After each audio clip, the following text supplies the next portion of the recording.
Trump's first 100 days, it's giving a kind of Jim Crow 2.0 vibe. Maybe Jim Crow 2.0 in a Gucci suit, but still Jim Crow, right? Federal civil rights investigations, diversity programs in federal agencies, slashed, police funding boosted, voting protections ignored.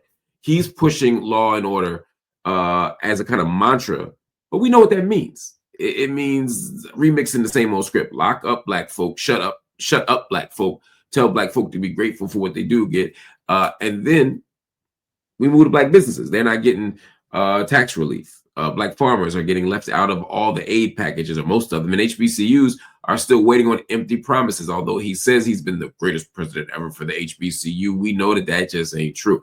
And Trump is loud when he's talking about the border walls, but he's awful quiet when he's talking about black economic justice. So I guess my question is, what's the play here? They're trying to roll back the clock. We know that. They're hoping we're too busy to notice. We know that. But Doc, if you're black in America, what do you do? I mean, is silence basically surrender at this point? Silence would be surrender.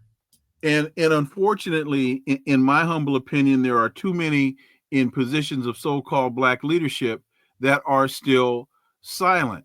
Yes, Lord.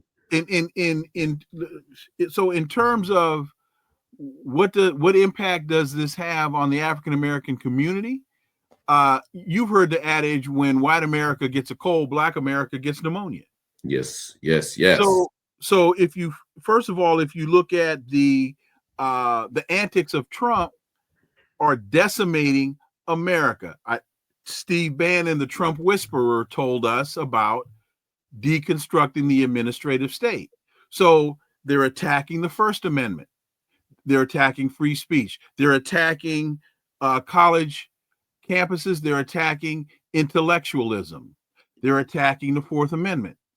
They're, in terms of look at a number of attorneys that are having they're being stopped as they're going to outside the country and coming back, and then they're having their phones taken at the airports. So the Fourth Amendment protects your right to be secure in your homes and your papers and your effects. The 14th Amendment, birthright, citizenship, and due process. So these are some of the constitutional attacks that we find ourselves engaged in. You got Trump saying that they don't care what the judges say. So obviously he doesn't understand separation of powers and checks and balances. So this is an all-out assault on the Constitution.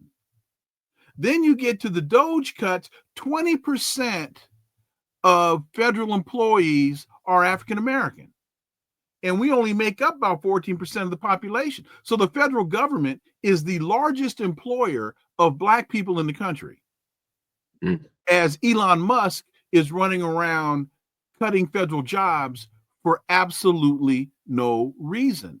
They're talking about what? Social safety net programs. They want to cut or privatize Social Security.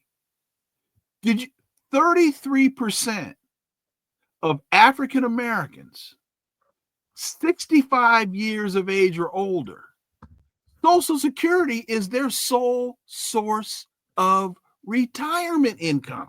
Wow. He wants to cut Medicaid. The argument is that there's a kind of there's an inefficiency there, but also that we're going to run out, and that ultimately it's in the best interest of the broader public, even the most vulnerable, to cut these funds now. Well, I've always said, Mark, that budgets are numeric representations of priority. Yeah. So you run out of money on social safety net when you're cutting taxes so that the 1% can make more money. Right. You're running out of money when your military industrial complex, as Dr. King told us, is a demonic suction tube, sucking money out of, what did Dr. King talk about? The poverty programs. Yeah. So this is not a matter of do we have the money. This is a matter of do we have the morality? Do we have the will? Do we one of the issues that I seriously see with the Democratic Party is they aren't asking America the fundamental question, what is government supposed to do? Right. So if spoiler alert, y'all, we don't have the morality. We don't have the will. No. America. So if we know that, what leverage do we have outside of electoral vote politics, outside of just voting, right?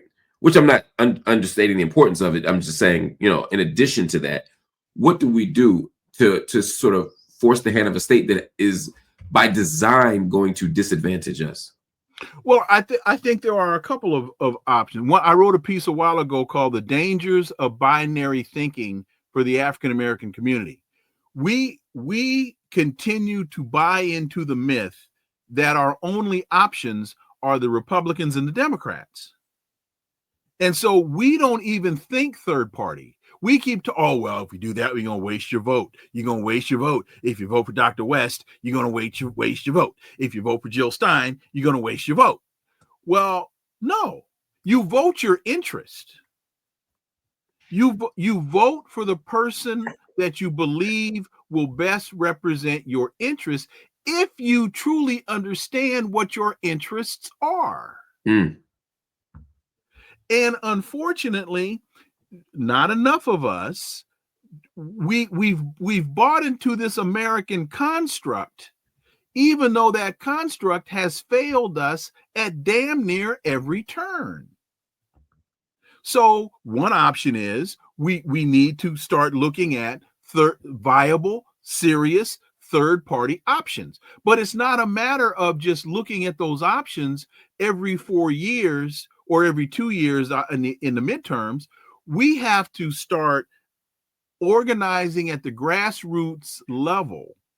We got to start going to city council meetings. We have to start going to school board meetings. We have to start going even to our damn the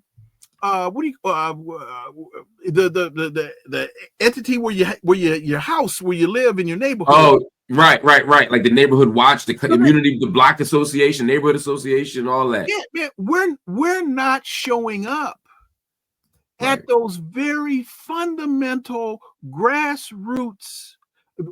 I say on the show all the time, the first thing you got to do is take control of your living room, which means you got to control your family. Okay. Then after you take control of your living room, you can move outside and take control of your front yard. And then after you take control of your front yard, you can take control of your block. And then you take control of your neighborhood. We got the Gary Convention. We got the Gary Declaration. If you go back and read the Gary Declaration from 1972, yeah, they lay it out very clearly. We keep thinking we have to reinvent the wheel. Everybody, just for the audience's benefit, in 1972 was the National Black Political Convention, and there was an extraordinary moment in Black political history in terms of this declaration of a kind of independent Black political movement. Now, there's debates about what that meant as an outcome. I talk about that in my book, in my book, We Still Here, in terms of like how much do we invest in Black mayors and Black governors and things like that versus other mechanisms? Because there's some would argue that after 1972, we put faith in folk who didn't have our best interests in mind. And we're still doing that. Cory Booker. Yes. Hakeem Jeffries. Lord, yes. We got so many of us got so wrapped up in his 25-hour performance art. What in the world did he say? And what did he, other than telling us, look, okay, so one of the things he told us was, this is a moment of moral clarity. How can you proclaim that this is a moment of moral clarity when you back genocide. Right. Giving a speech about moral clarity with an Israel pin on is wild. You can't be, your morality cannot be selective. Your morality has to be consistent. Yeah. So Corey, I mean, you broke the record of Strom Thurmond, and you stand next to Benjamin Netanyahu, who are basically twins. Have you ever seen Netanyahu and Strom Thurmond in the same place at the same time?